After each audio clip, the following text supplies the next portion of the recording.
pena dari Suwardi sendiri sama tajamnya dengan pisau bedah seorang dokter. Kita kan transisi dari siswa ke mahasiswa gitu. Kakaknya WM juga ya. Papua, saya coba memakai paradigma sebagai anak Papua. Saya sambil belajar pendidikan. Tunggu dulu. Sebelum kita lanjut ke videonya, jangan lupa tuh tekan tombol like, comment, dan subscribe. Bukan begitu, Eca? Ya, Sobat Dermo, sama satu lagi, klik juga loncengnya. 1, 2, 3, action!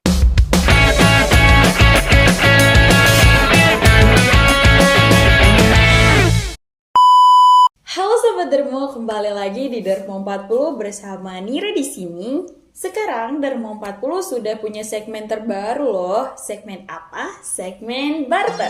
Bahas tokoh ternama. Kalau aku sebutin tentang slogan ini, teman-teman tahu nggak siapa tokohnya? Yaitu Ing Ngarsa Suntulodo, Ing Madia Mangunkarsa, dan Tuturi Handayani. Betul, Ki Hajar Dewantara. Di sini aku bakal bahasin tokoh pendidikan Ki Hajar Dewantara. Ki Hajar Dewantara sendiri, fun fact-nya bukan nama asli, tapi nama yang diubah dari seorang bangsawan, yaitu nama asli dari Ki Hajar Dewantara adalah Raden Mas Suwardi Surjo Diningrat. Nah, Raden Mas Suwardi Surjo Diningrat ini sendiri adalah keluarga bangsawan Yogyakarta. Beliau lahir pada 2 Mei 1889 dari ayah Raden Surja Diningrat dan ibu Raden Ayu Sandiah. Nah, Ki Hajar Dewantara ini sendiri merupakan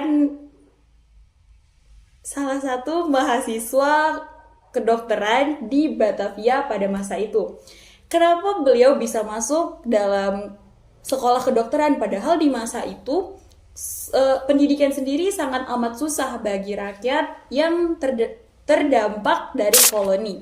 Karena Suwardi ini sendiri memiliki privilege dari keluarga kebangsaan. Jadi dia bisa mendapatkan beasiswa untuk mengenyam pendidikan dokter di sekolah koloni itu.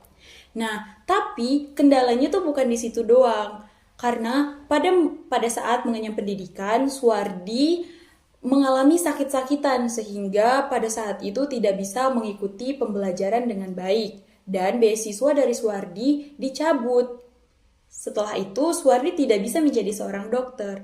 Tapi hebatnya, Suwardi tidak menyerah serta-merta karena gagal menjadi seorang dokter. Suwardi beralih menjadi seorang jurnalis.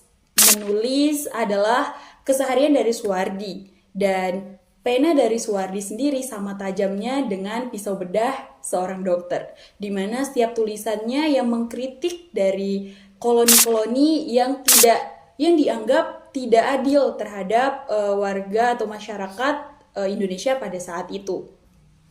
Sehingga pada saat itu Suwardi mendapatkan teman-teman yang sama jalannya untuk mengusahakan atau memperjuangkan keadilan bagi rakyat Indonesia, yaitu Dowes Dekker dan Dr. Cipto. Nah, pada saat itu mereka sama-sama